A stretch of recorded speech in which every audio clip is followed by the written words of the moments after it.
beyond. It's 2019. Let's stay woke. Welcome to the Esports Roundtable. We're going to go ahead and get started here in just a minute. First, we're going to do some ground rules. The first half is going to be interview from me to the panel. The second half of the panel will be questions from you guys to the panel. But before we get started for those, the rules for those are pretty straightforward. First and foremost, keep it brief. We're going to have a few questions hopefully to get through. And don't take too much time asking your question. We want to get through as many as we can in the time that we have. Next, you only get one question. No questions and follow-ups, no two-parters, just the one. If you have more, just get back in line. Next, stay classy. We are streaming these panels live on Twitch, so don't say anything your grandmother doesn't want you to say. If you don't want that immortalized forever on the internet, just don't say it. And finally, we're not doing autographs or selfies or gifts or crying or like, I mean, I guess we could probably do a selfie. That'd be okay. But don't ask for anything kind of weird or untoward. No dates, no like gross stuff like that. So you keep it classy, guys.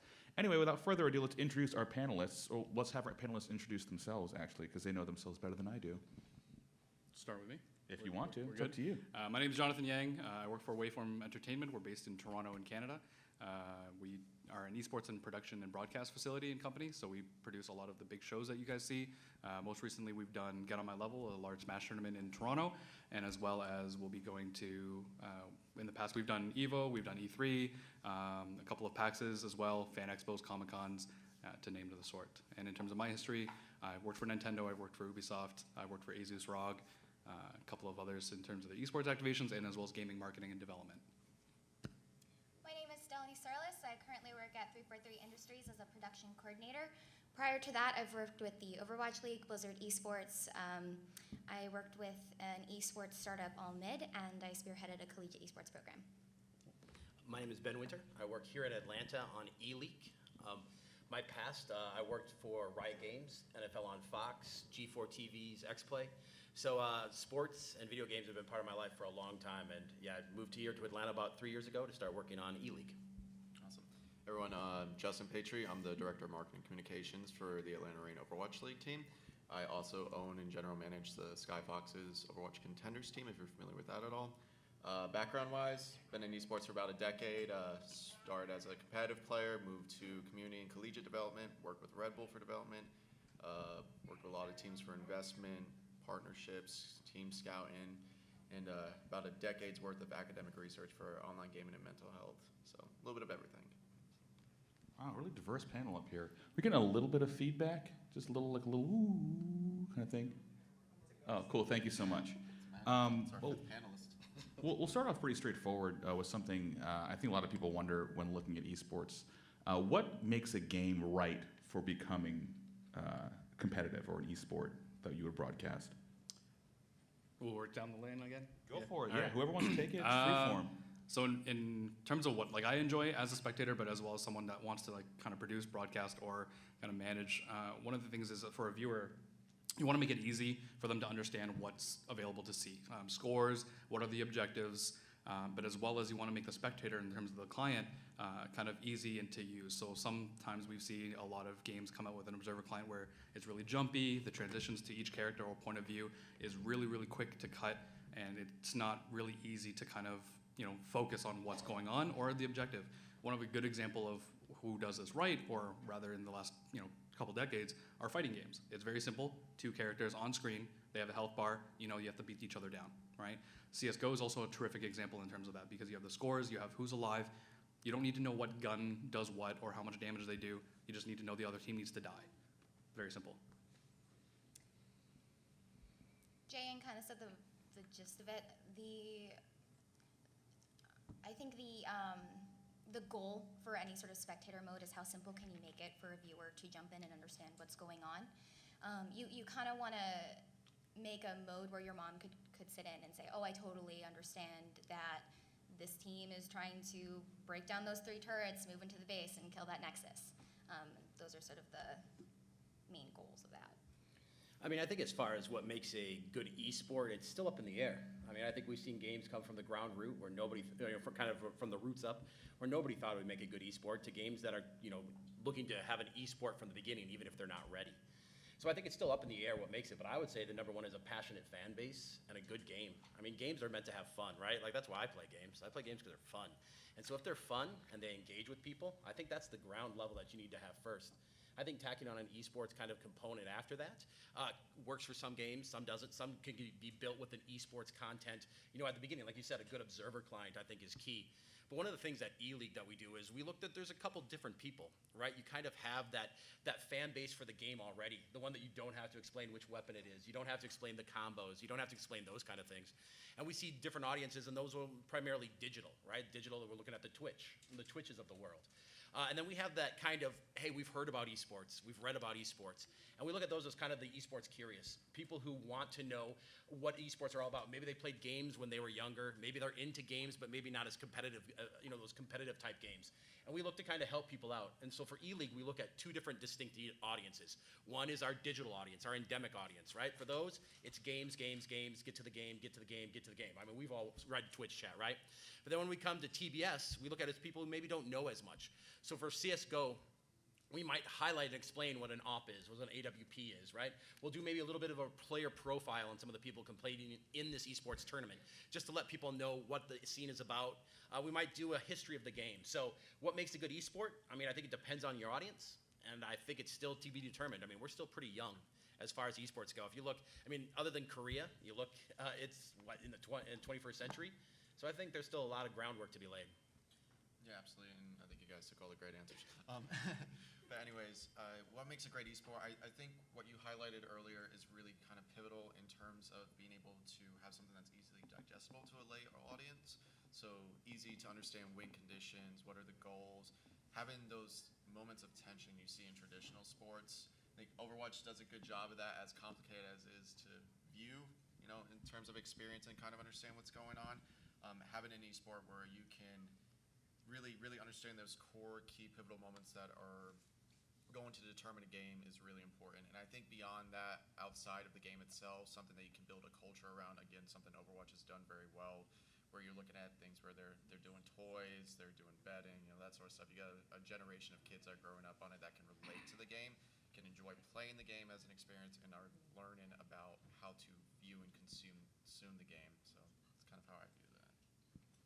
All right, so you touched on something there earlier on about the like broadcasting on TBS, how you might tell a story of one of the players. In traditional sports, like in the NFL, for example, you have your home team and you root for them no matter what, and you just sort of understand intrinsically this is who you root for. How do you kind of create those new stories, since you've got a different sort of setup, since these teams are global and people are fans from across the globe? How do you create those stories of those players to kind of get people invested and generate passion? In esports stories, in terms of on our side, when we're developing a story or kind of highlighting a lot of different things, you have to be adaptive. You kind of have to look to the fly, because sometimes stories are made at the event. One of the good examples, again, kind of most recent, when we did get on my level, we had two players kind of duke it out on stage. When we went to game 5, it was Esam playing Pikachu and Mars playing Ike. And everyone in the crowd was cheering for Esam. Everyone's a fan favorite of Pikachu. We even had Detective Pikachu on site to kind of give him that extra boost of support. But Mars had stated after the game, every time he played Ike and he would up B, he yells out Aether. And he knew that every time he would up B, the crowd would stop chanting for Esam and start chanting for Aether.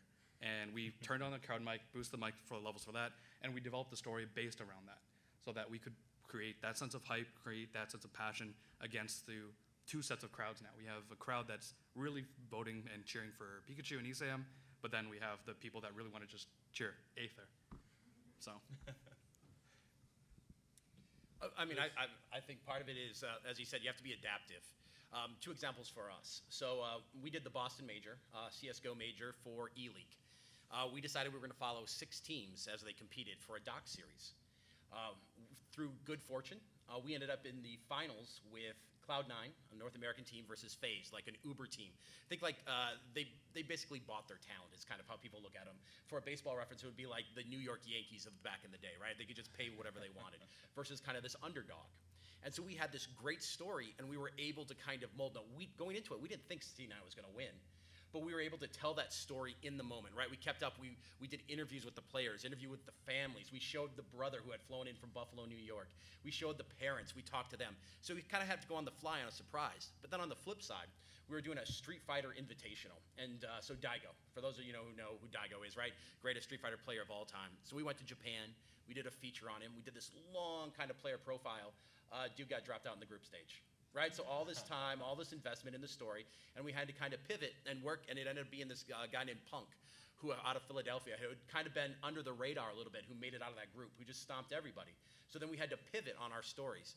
So that's one of the, to your point, you have to be adaptive. You can go in, setting those stories, setting what you think could happen, just like any traditional sport. But that's kind of what makes esports fun, right? That's what makes it sports, are these stories, not knowing what's going to happen. If we knew the outcome going into it, it would be boring, right? Who cares? But when those upsets come, it makes for a great story. But then you have to pivot and find what story can you tell if the expected does happen. Now, like I mentioned, I worked for Riot Games for a little while, and every year we'd be like, hey, this is the year that North America has a chance. Nope. Hello, Korea, right? It's like every year. So how many times can you tell that same story? Well, you have to find that, right? You have to find the fakers of the world. You have to find those impacts. You have to find those new kind of angles. Hey, this is domination on a level we haven't seen. Compared to traditional sports, maybe it's Gears of War and Optic, right? Where they're just stomping everybody. Well, then you have to find kind of the historical reference and tell those stories. So you can go in there with these best intentions of the stories you're going to have to tell, but you need to be able to pivot. And a lot of that comes down to research, just like anything in life, research and preparedness, right? A production doesn't happen live. It's pre-production, pre-production, pre-production. And that's where a lot of the heavy lift comes in. And so as long as you do that research, when you come in, you can pivot. You do know those stories. And then it just takes a team of a lot of hard workers, right, who are passionate about esports. Yeah, absolutely. I completely agree with that in terms of being adaptable. And I guess it's a little bit different with Overwatch League since we're franchise. For us, we really kind of try at the forefront to pick on these traditional sports moments where Atlanta, we have a natural rivalry with Boston, right? But you can look a little bit further and look at the investment where we have Cox Enterprises as an investor. We now have a rivalry with Philadelphia Fusion because they are, of course, the freaking Comcast. Sorry, they're okay. And building in those sort of natural connections really helps drive that narrative. But it's really beyond that where you start looking at the play and seeing where we have these natural moments that start popping up. So Dogman kind of talking crap on Jonak in NYXL has given us a really juicy rivalry in the fact that we beat them twice when they were undefeated, right? And so going after those moments, having them come up organically and then kind of magnifying them is really a great way to build those rivalries on top of the traditional side of things. I loved watching that match. I was really sad about that one. I did too, until we didn't, make stage playoffs from losing to Guangzhou. But So let's dive a little deeper into sort of the individual aspect of it. What does a typical day in the life of an esports kind of player look like? And we'll go reverse order this time. This way you get stuck with everyone's already answered the question. No problem. yeah, no, it's all good. We do this on the day to day. So for our guys, they have a team house in California. Basically, they wake up, eat, sleep, and breathe esports, right? So they wake up, they have breakfast, they hit the gym for a little bit. They go into an hour or two of VOD review, so they're looking at past matches, they're looking at their scrims, getting some feedback from the coaches. They're doing anywhere from 4 to 8 hours of scrim blocks. They're doing a debrief after that, having dinner. Oh, sorry. Apologies. Soft-spoken. So 4 to 8 hours of scrim blocks. They're having dinner, debriefing a little bit, relaxing, decompressing, going to sleep, doing it all over again. And I can say it's the same for the Contenders team that I own. These guys, they're grinding the game, and even when they're not playing and training in scrims, they're grinding in the competitive side of Overwatch, playing ranked.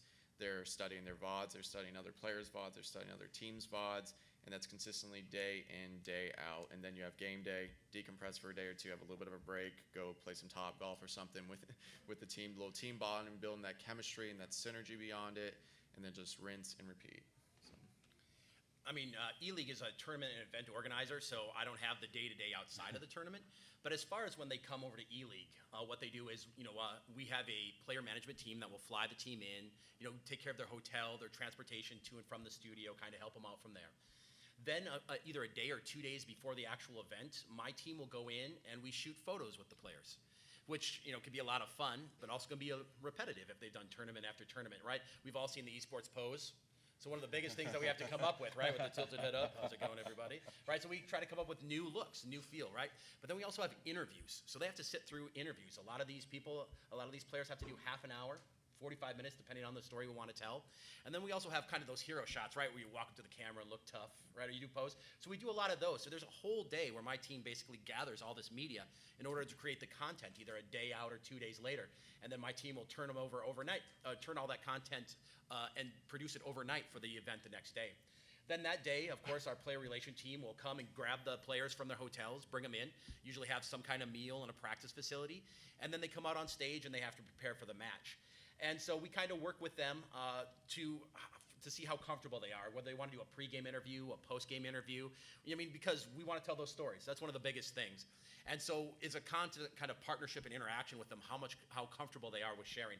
Because the number one thing is the actual game, the tournament, right? Content is great, right? We've all seen that. It's content, right? But the game is number one. That's what everybody wants to see. That's why it's esports. So it's kind of always a back and forth about how much of their time they're willing to give to kind of push those storylines along versus how much of the time they need to concentrate on, coming in first, winning that tournament. So when they're at Eleague, we take care of them with, give them those practice moments, feed them, make sure that they're feeling comfortable and giving them the best chance to win. And they stick around as long as they keep winning. So that's a day in the life of the players at Eleague. Yeah, Ben said a lot of what I was hoping to say too. So just to clarify, at 343 I actually don't work in esports, so anything that I say is prior experience, but what Ben was saying is very similar to all the places that I've worked.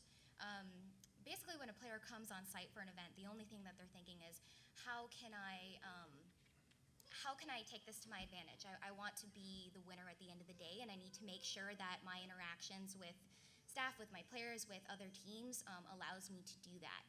So it is a lot of that bargaining when you have them kind of go through all of those motions of the day of what the event also needs. Cool. So my experience is a little different. I went from a player to organizer now and helping out with production and broadcasting. So I competed in Halo 2 and Call of Duty 4 over 10, 12 years ago now. My days were a lot more simpler. Back then, for MLG and game battles, we would just play 12 to 14 hours a day straight. That was about it.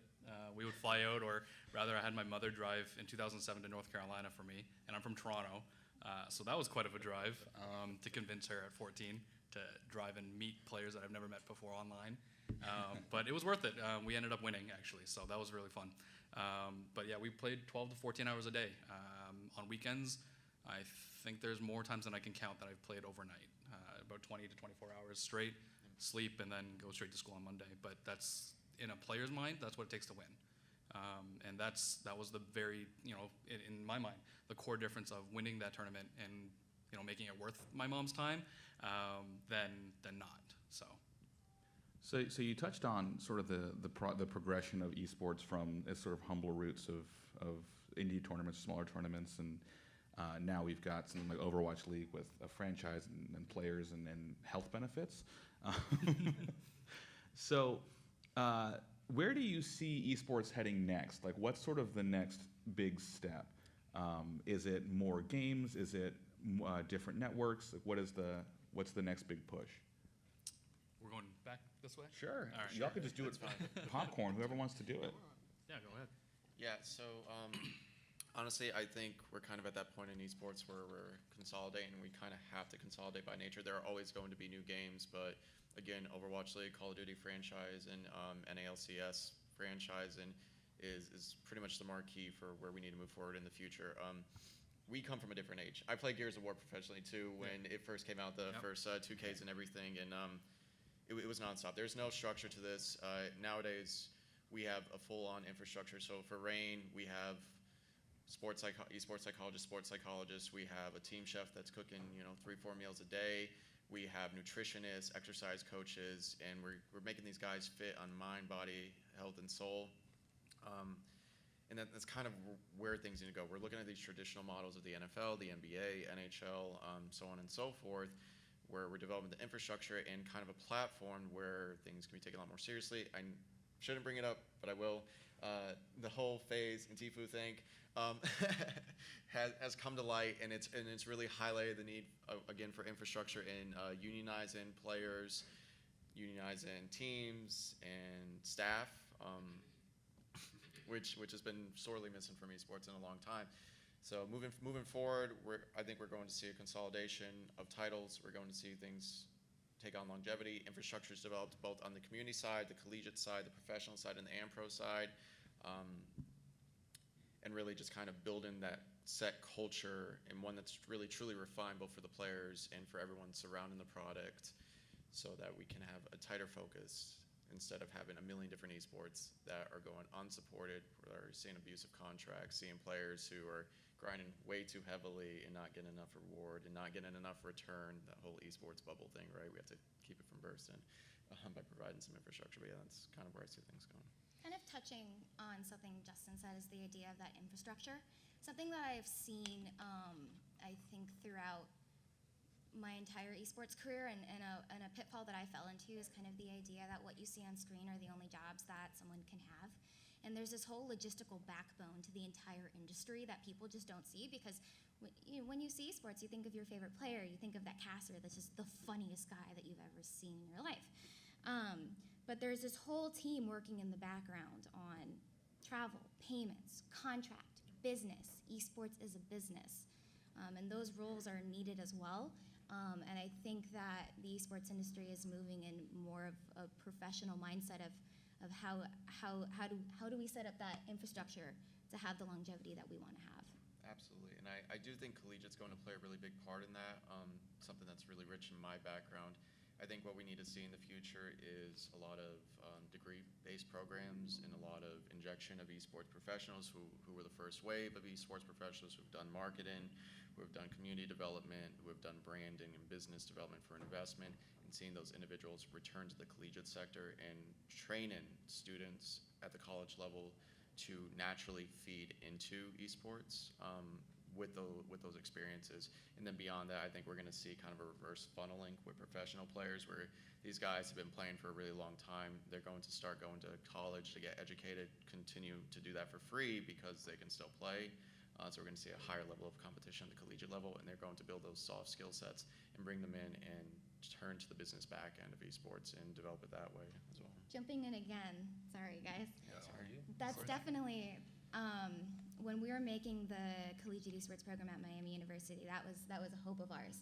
Was, can we get these players back into the educational ecosystem that maybe they didn't take at that time because they're pursuing their dream, and that's awesome. But we want to make sure that when they've decided to move on from that, how they can still get back into the ecosystem, get their education. So I'm excited to hear that from someone from an organization already thinking about that. Players are hopefully thinking about that. And also for students who are in college right now, I think it's really important to look at the things that you're studying. And even if they're not like production related or esports related, how can you make them esports related? Like I said, esports is a business. So when you're in a class, you should be looking at how can I apply what I'm learning to this thing that I adore. That's what I did throughout my entire college, and I feel like that's one of the reasons why I got to where I was, just how can I apply this real world knowledge to still the real world, just the thing that I love. So you touched on the different roles involved in producing esports. And you're right, a lot of people don't think about that. It's like when you watch a football game, you think of the ref and the players in the field and maybe Tony Romo because he can predict the future now. Yeah. But you don't think about all the camera people and the linemen and photographers. And so I guess from just a high level, without getting too granular, what kind of effort and logistics and work goes into creating an event? What kind of additional, I know this is like, please detail how a computer works for me, but like keep it high level. If you can, if you think you Sure. can, what goes into making an event like that? He's gonna do well at this.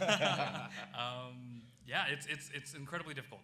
Undertaking an event, there's so many moving parts, so many missing pieces in the puzzle that as an organization, as an organizer, as a broadcaster, as a production company, there's so many things that we need to figure out on our own. But one of the core things that we need to look at is understanding our clients' needs first and foremost. What is the priority? Who are we catering to?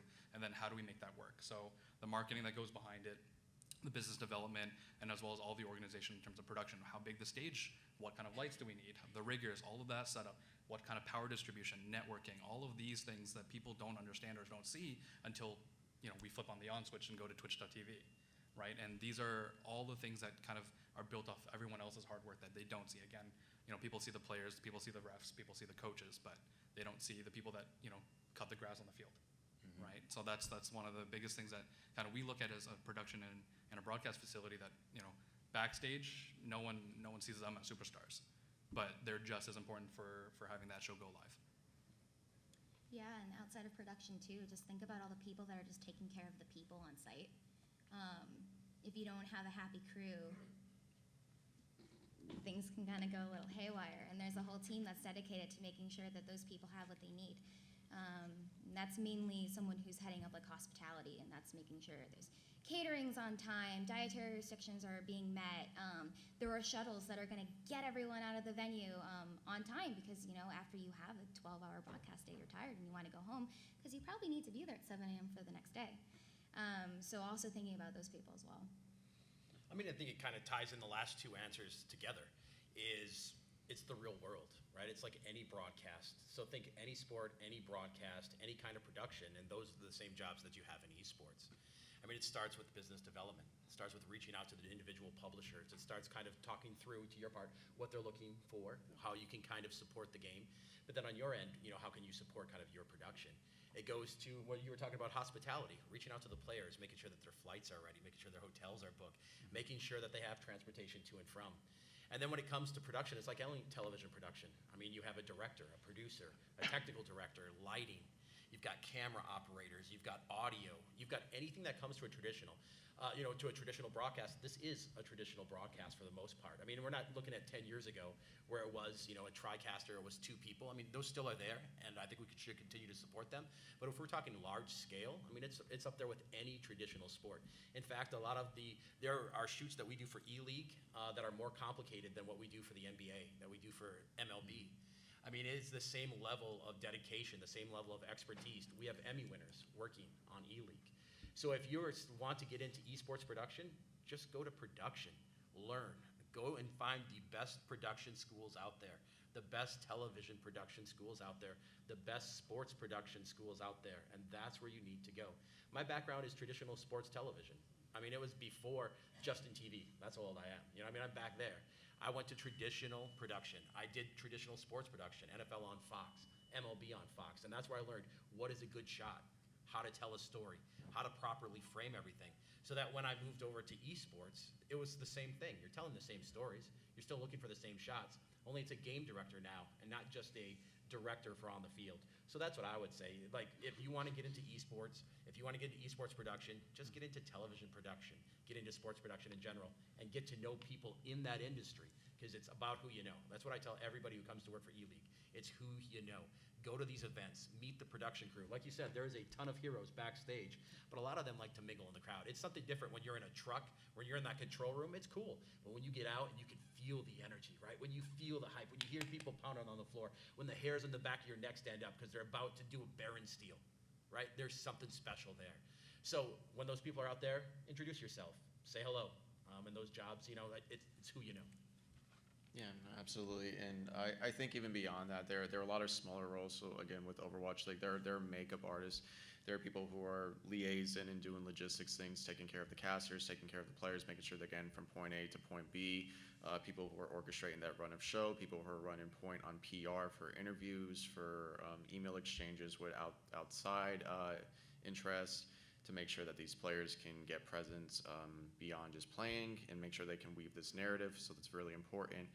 Even beyond that, when you're doing a production, whether it's with Red Bull or even right now setting up with Homestand, you have to have individuals who understand how to create a venue space, right? So you have to be able to do floor plans, you have to be able to gather partners, you have to understand the kind of power loads and the cameras that you have to implement for the event and how to work those things. So we have an entire house in the back. So those are positions that if you're not doing management, esports, you're not doing coaching, you're not a player, you can go back and learn about. Again, learning traditional production, learning film, learning TV is truly applicable.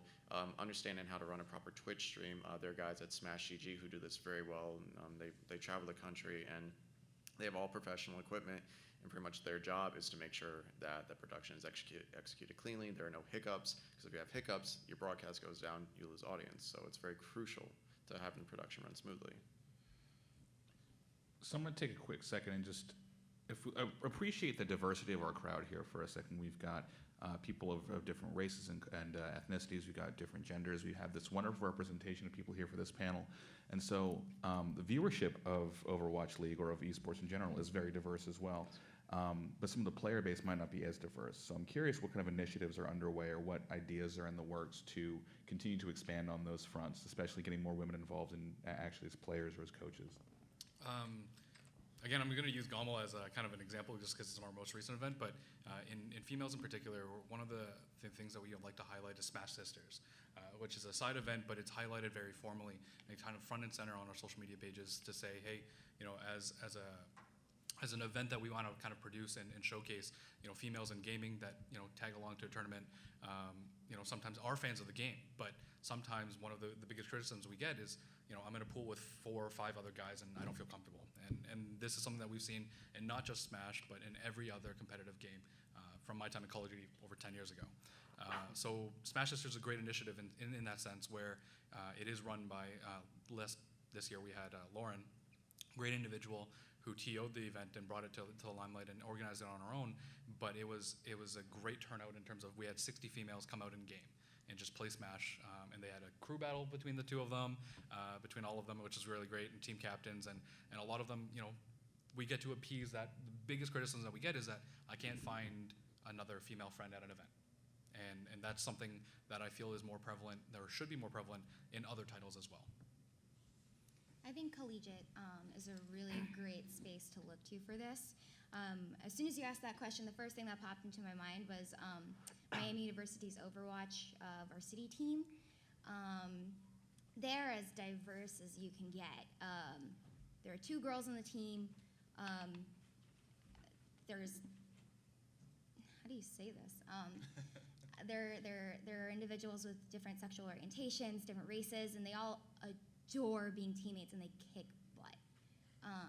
I remember being in the office and one of the TESPA guys running over to me and they're like, what is even your team? And I'm like, I don't know, man, but they're good, right?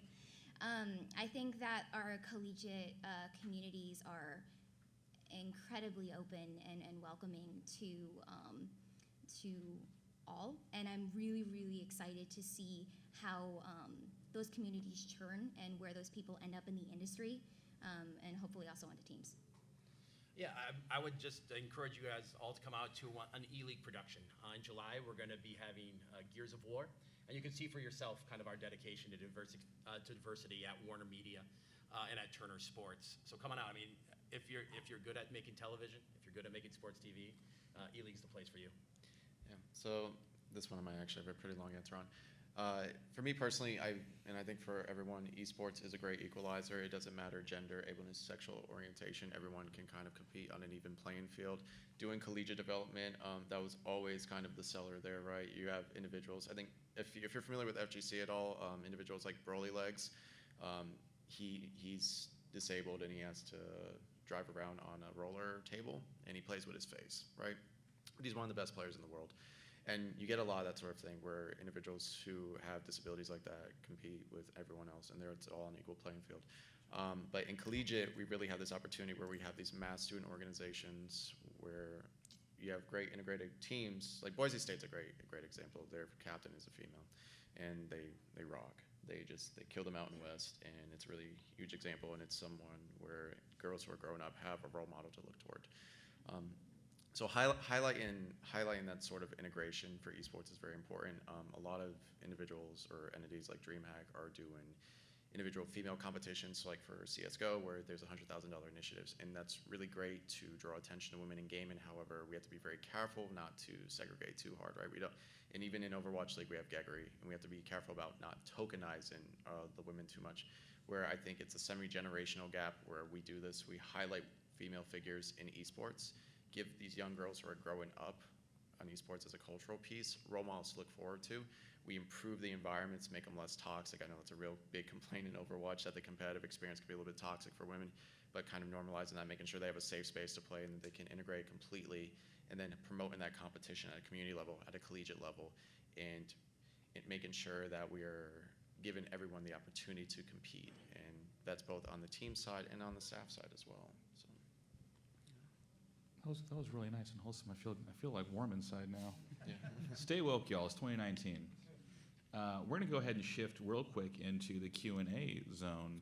So if y'all have some questions for our panelists, which I know some of you do, those guys haven't left yet, by the way. Thanks for sticking around. We thought you were ready to leave, but no, they're still here. Just go ahead and head up to the mic. We'll vamp here for a second. If you want to tell people to watch this streamed online, you can go to twitch.tv/MomoConTV4. That's our plug. It looks like he's ready to ask this question. Go for it. Sweet. Hey, thanks. So Justin, you said something that was really, really interesting. You said esports bubble. And that's a phrase I haven't heard like ever, and it really contrasted with what Stellany said about esports business. And so, could you talk a little more about soft skill development and how that's going to maybe grow in the next 3 to 6 years with the increase in automation in traditional business entities? Yeah, absolutely. So that is a monster question. So thank you for that. Hot Out seat, the hot gate. seat. I know it's 95 out here, but geez, it's a little warm. But my background actually was very soft skill oriented. So I had a background in psychology. I did a lot of research, just a lot of social sciences. And I think what's going to be important as the industry continues to stabilize is going to be those individuals that have great interpersonal skills, right? It's not about having a great IQ, it's about having a great EQ. Someone that can both relate to players, to the community, and kind of speak on a personal level. So what I've always advocated for those who are attending universities, which I'm assuming you're probably in school right now, getting a good little exposure to psychology, to communications courses, learning how to market and do PR and media, having the ability to understand how to communicate to people is absolutely crucial. Being able to be an endemic to esports, someone who's competed, someone who has built organizations. If you're in university, get up with your esports student organization, interact, build community events, help them leverage their position in the university to maybe gear towards being a sports club, interacting with the greater whole, events like MomoCon, events like DreamHack, taking those skills, volunteering, learning the harder skills like the numbers, that sort of thing.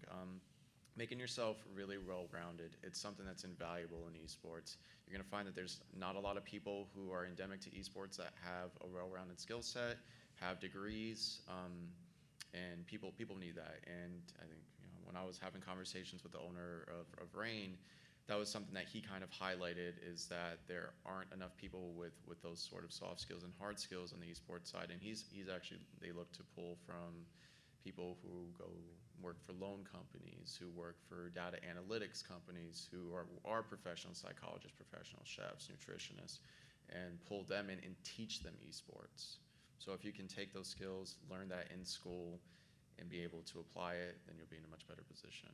Especially, again, as this whole bubble thing, right? We worry about the investment in esports. Basically, the whole esports bubble notion is there's too much money in esports. Is esports truly profitable? Everyone's scared that people are raising these 9-figure valuations, and the money's going to go because they don't see profit. They don't see profit in it. It's like, how do you monetize esports? And that's something that we're figuring out.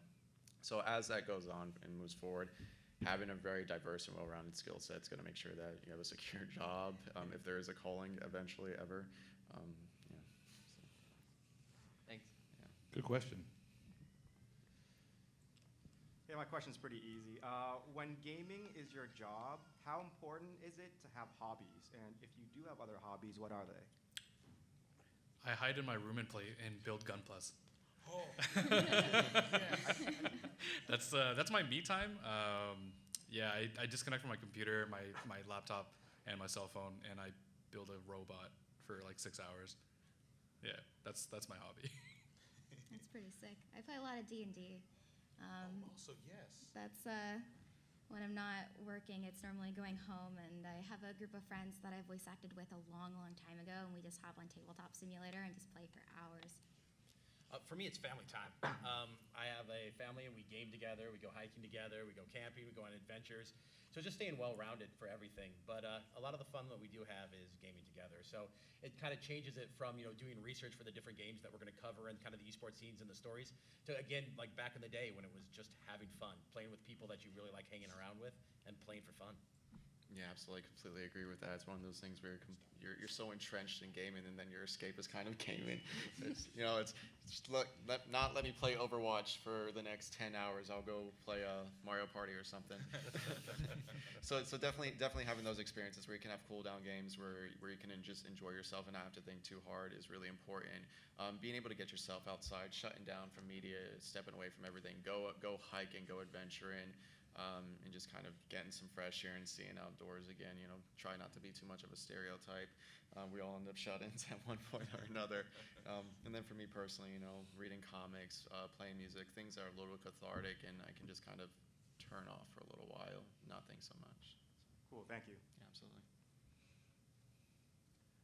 Hey there.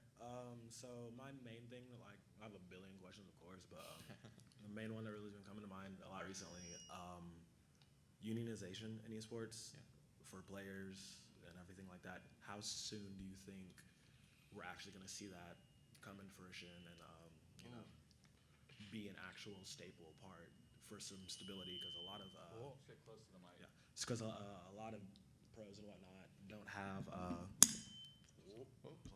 I'll just hold it. There we go. All good. Yeah, that's good. But yeah, a lot of pros, like streamers and whatnot, they say it's like, yeah, we don't really have job security. There's nothing like really to fall back on and whatnot. And so do you think that unions in esports is actually going to be like a big thing coming soon? That because a lot of people, the barrier entry is like, oh yeah, I can do it, may get into it, but like, it's not really a safe, secure type thing. You know? Got it. I can comment as a player and then as now what I do in production and broadcasting. But as a player, the fear was always, if I'm not good enough and I don't win, what do I have after that, right? And unionization as a player is very difficult because then do I have the hard or soft skills to kind of extend my lifetime and extend my longevity past a player? What benefit do I have, right? Can I manage a business? And at 12 and 14, I'm not really thinking about that. I'll be very honest. But at the same time, what I am thinking of, if I lose, what happens? Right, and so I had chosen to finish my schooling, finish high school with a 4.0 GPA, then straight into university, because I had realized that as a player, I knew that I wasn't going to be good enough for very long. Also, I really hate Halo 3, so that kind of went to that. So I ended my career, I guess, with Halo 2 and Call of Duty 4 Modern Warfare. So that being said, unionization as a production and broadcasting company is a little bit more sooner than thought, right? We're taking a lot of learnings, much like traditional esports, and learning from traditional sports. We're learning on a production side from traditional production sides, right? And that's where I feel the market itself, either with Waveform or any other company, may look towards the future to say, like, unionization is important. Longevity and having our riggers and lighting crew, all of our stage guys, A1 sound engineers, all of these people are just important to keep around as players. All right. Thank you. Oh, Yeah. I think other people have answers too. I have some opinions on that. I honestly think it's a 3 to 5 year thing. In terms of the different segments of it, I think the players are going to come first, and I think what happens with this Tfue case with FaZe is really going to determine if that happens sooner or later. There'll definitely be an accelerator to it. Riot Games, when they first announced franchising for LCS, that was a cornerstone of their platform, was that there were going to be player unions, they were going to have players that represented each of the teams, and there was going to be this consortium and Roundtable, and they were going to have unions within the first couple of years. I haven't heard too many updates on that. Noah Winston was at the front of that, but Immortals had to buy their way in there. So maybe he was a driving force, and that might be why. But Riot's kind of going through a cultural evolution, and I think with their implementation of a governing body for collegiate League of Legends, that's also going to push the conversation, because you're going to have kids coming out of college who are working, who are also playing, and also filtering in a more traditional sense into League of Legends, where they're going to need a sort of job security, especially once those systems are established. Jobs are going to be at risk. Players are not going to want to be playing one split and then have nothing to do the next. So I think you're going to see player unions in 3 to 5 years. Really with the aid of Overwatch League and Call of Duty franchise, and and then it'll eventually trickle off to the rest of the games. And then after that, I think you're going to see the owners of the franchise teams unionize because they're going to want protections from players. I think what happened with FaZe Clan is very scary for some people. Banks is very emotional about it, but from a business perspective, you know, you can argue things. I kind of side with Ninja that FaZe, in a way, made Tfue. You know, they're really a catalyst to his growth and career, and now that he has become wildly successful, he wants to get more for himself. We can argue the ethics of the contract, but purely they helped launch his career, and now they're facing some pretty widespread ramifications in terms of public perception because of this whole thing, and so it's scary for owners, and so they're going to want some stability as well. And then I think, you know, on the very tail end of this, you know, individuals like ourselves who are working marketing, just working these kind of corporate type positions are going to come last. We have a degree of job security, but once everyone else has gone through it, we're kind of going to probably follow in suit, I believe. And I think that's 3 to 5 years, and maybe for individuals like myself, maybe like a 5 to 7 year mark, I think, realistically speaking. So I have noticed that as esports has evolved, it's becoming very more professional, and you know, with the need for appeasing sponsors and all that, you have to sort of adjust the broadcast accordingly to what they need. So my question is, how in your broadcasts have you tried to balance the old school feel of esports, where it was more grassroots and it was more like you're sitting on the couch with 4 people playing just a video game, with the current ecosystem where you have to, you know, sort of conform to sponsorships, professionalism, and all that sort of thing? Ben, you want to go first? Yeah, sure. If you're familiar with Eleague, you'll be familiar with the fact that we do have sponsors throughout our show. So one of the big things that I try to do when we're developing the show is how can the sponsors contribute to kind of the authentic story of it and not get in the way. So one of the ways we do that is we look at what are things that we're already doing in the broadcast that if we attach a sponsor to it, won't really change other than there being a logo. It might be a pregame countdown. It might be a replay, right, of the best play of the day. It might be something that we were going to talk about at the analyst desk anyways. So here, maybe me getting closer. So it might be a replay of something that we're going to do a replay of this awesome like Tex, right? Right now we're doing this FIFA event on Eleague. And Tex did this crazy move where he had 6 skill moves in a row, including 4 elasticos to get the goal. I mean, it's insane. We were going to show that anyways. We were going to show that multiple times and tell that story because it's one of the best goals we've ever seen. Well, instead, when we release that replay, it has a bug on the top of it. So the sponsors are there, and we're able to fulfill that, but it's in a way that I don't think kind of interjects or kind of, you know, inserts itself and makes it less authentic, right? We're going to show it anyway. And another place is just to talk kind of about monetization, right? So going out and shooting and telling these stories costs money. You know, to fly down to Knuckledew. One of my favorite pieces on Eleague we had was around Knuckledew. Getting down to Florida, getting that production crew, spending the couple days with them shooting that costs money. So how do you kind of recoup that?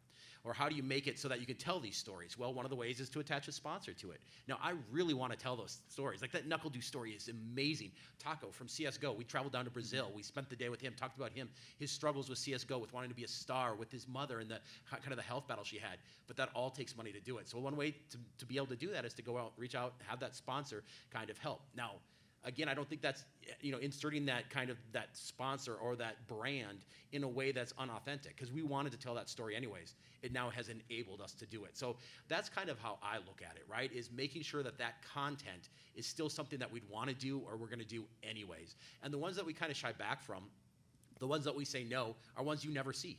You never see those ideas that are pitched our way that we're like, there's no way in hell we're going to do that. You know what I mean? Like that just makes no sense. First off, the fans wouldn't like it. The players wouldn't like it. We as an esports, broadcaster don't want it. And the thing is, hopefully you never see those on Eleague because we shut those down at the beginning. So that's kind of how we balance kind of that monetization, that sponsorship with kind of esports authenticity and, staying true to the roots. I think Justin put it really well earlier when he was talking about having a well-rounded approach and having those interpersonal skills to be able to bring like non-endemic individuals into the space. I think a lot of organizations need to step up as the expert and teach them how to organically interact. I think TSM does a very, very good job at this.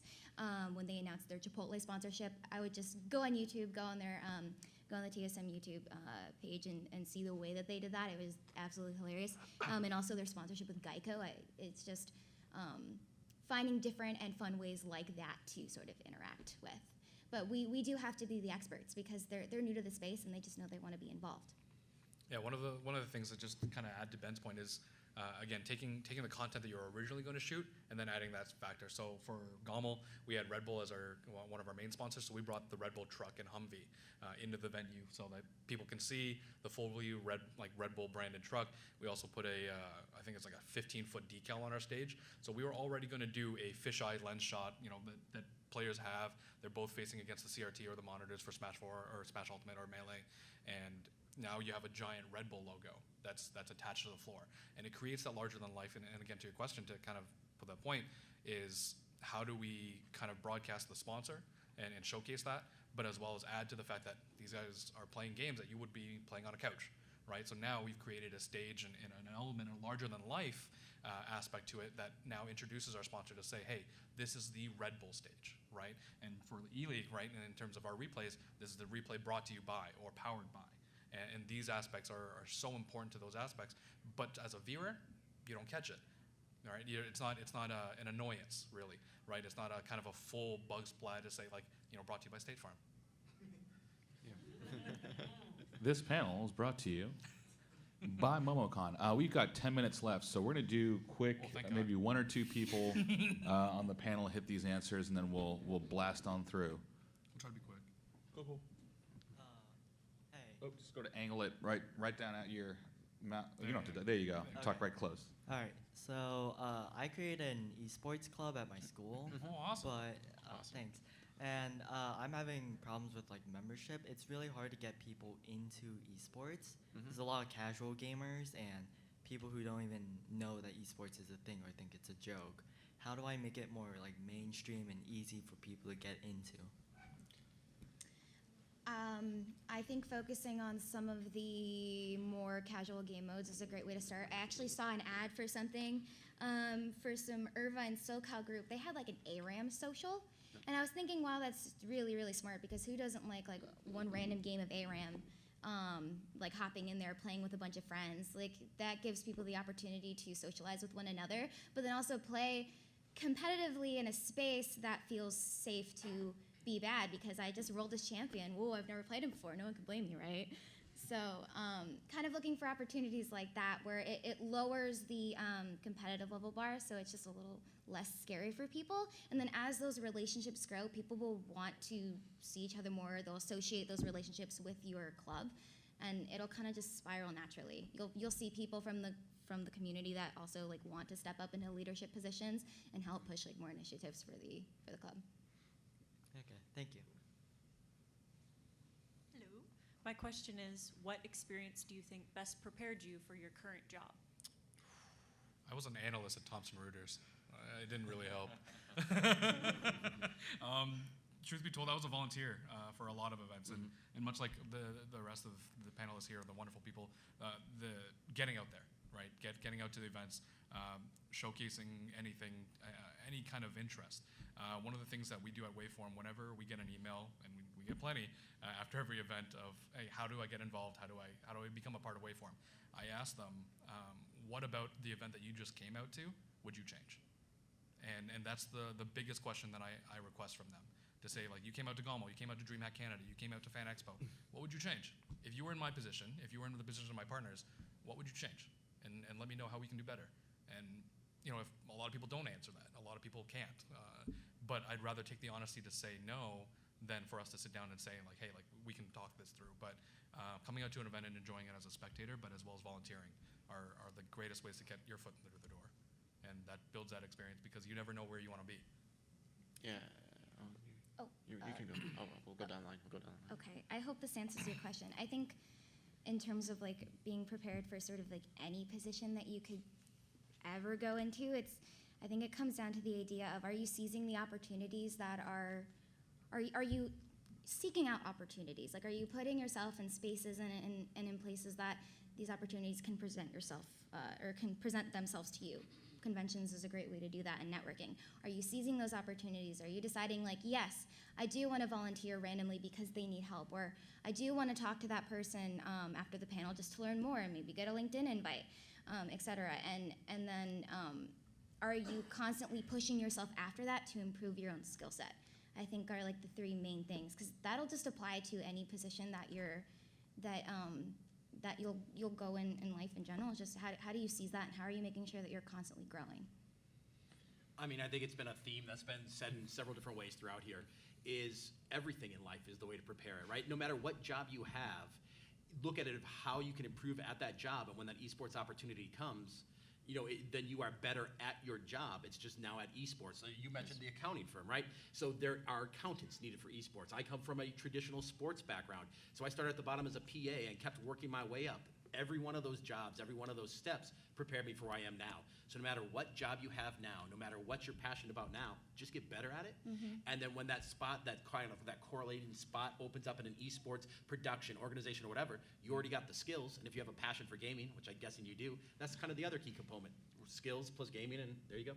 Yeah, absolutely. And developing your own niche over that too. So if there's something that you love in particular and it's not being done, then do it. And that's really going to get people's attention. And honestly, in esports, sweat equity is underrated. A lot of people feel really entitled in this field. And a lot of my background, I did a lot of free work for a lot of people and helped make a lot of people a lot of money before I made money. Don't be beyond doing a little work for free to network, to gain the experience, to get there. It's not always the most glorious thing, but it's going to help you become more well-rounded. And again, as I said, getting out to these events, networking your butt off, get some sort of business card, even if you don't have too much of a background, get some sort of card that people can see, take the initiative, have the conversations, volunteer your time, and do different things. I worked a lot with DreamHack, and I had this one girl, Kate, who did like 12 different jobs across several DreamHacks because she was wanting to find herself in this space.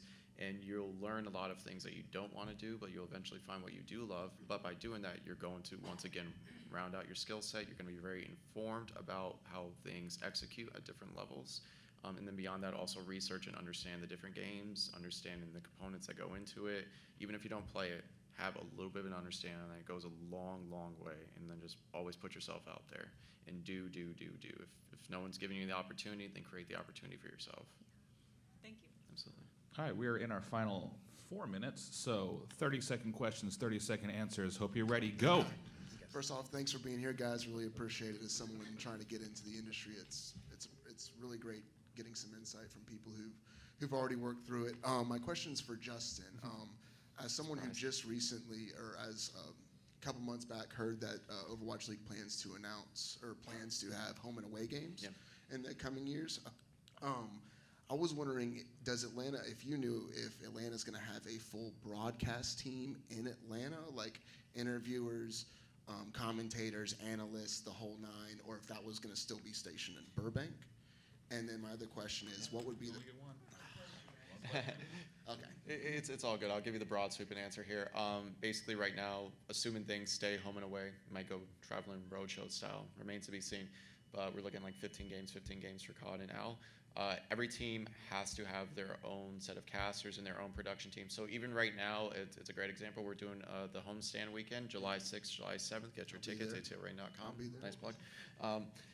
But basically, we have Skillshot producing the event. They're doing the run of show. Yes. So we have a contract with them for this event. So they're doing production. They're working with the venue. They're helping do partners. They're doing all the layouts, all the blueprints. So we have to have all of that, and then we have to bring in the casters. So if we want Monty, we want Golden Boy or something, we have to contract them out. We might have to find new people. We're going to have to develop our own stuff. It's just going to be like the NFL, the NBA. We're going to have our own teams as this evolves. Awesome. Thank you so much. Yeah, absolutely.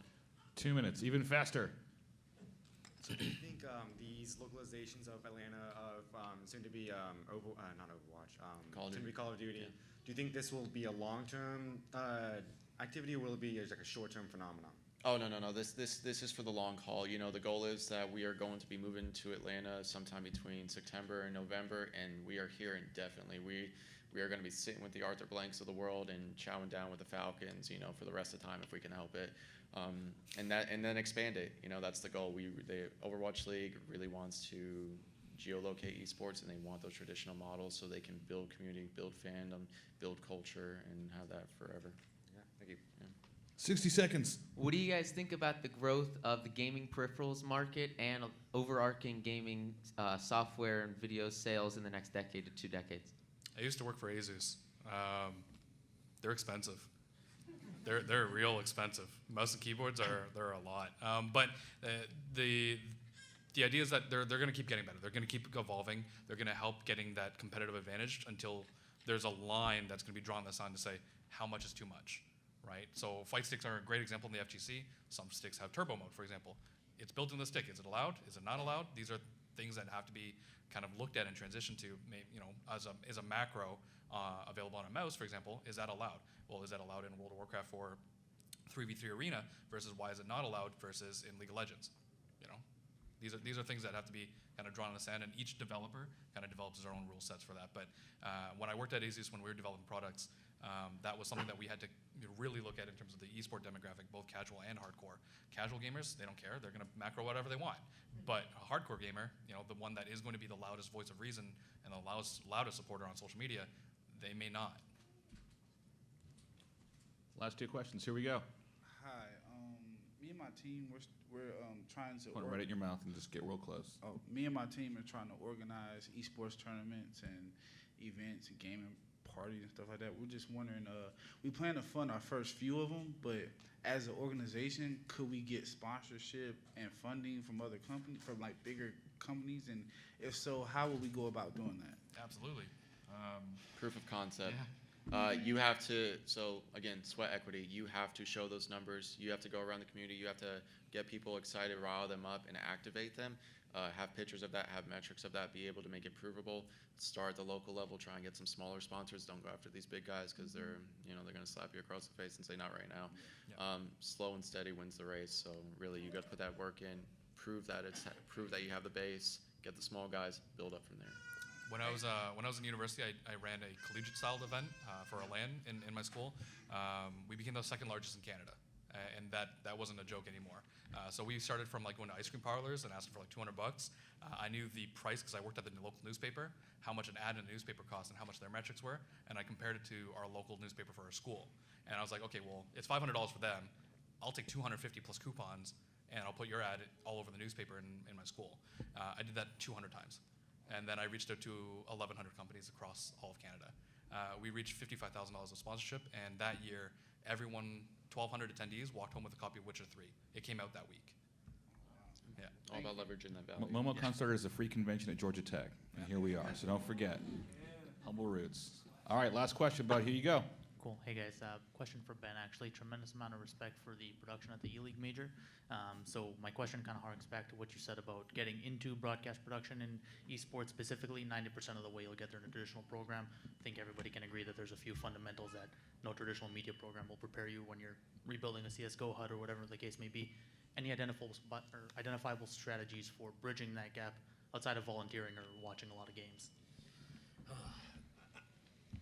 I mean, I think it's just practice and getting with the people that, I mean, if there's not a traditional educational path, right, it's making, and I know it's kind of repetitive, so I'm sorry, it is getting in with those people who do it. I mean, with the Eleague production, we have a crew who designs the HUD. We have that crew who works on the networking, who works on kind of the player, who work on the overall observing, et cetera, right?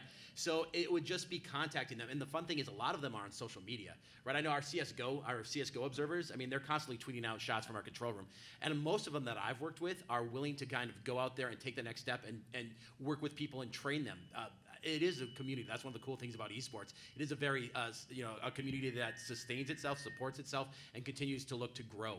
So as far as, until, the USCs of the world, where I went to learn broadcast, shift and have esports broadcast is kind of one of those pipelines, then yeah, no, I would think reaching out to the people who do it, who actually get the real world experience is probably the best way to do that.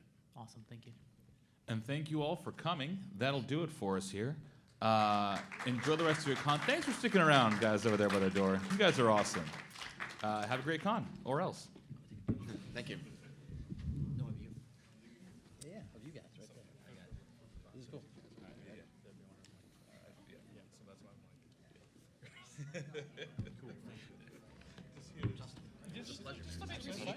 Thank you. Very good on that mic. Thank I have you. no idea. I actually, the client that I'm with is Doki Doki Leadership Club. So I gotta go back down there and meet with him because he's doing a meet and greet. But let's go. And you're going to be in the Atlanta area, so. You're here till tomorrow? Flying back out or Monday? More and more. Here, let me give you a card. No problem. Thank you. So yeah, here. So yeah, if you guys, I mean, I know you guys have already been talking to like some of our biz dev guys. Yeah. Maybe the mics are. So I almost had a moment where I leaked some stuff about What? Esports Arena and their plans for using such as the Ripple campaign. I was like, wait, let me not do that. Thanks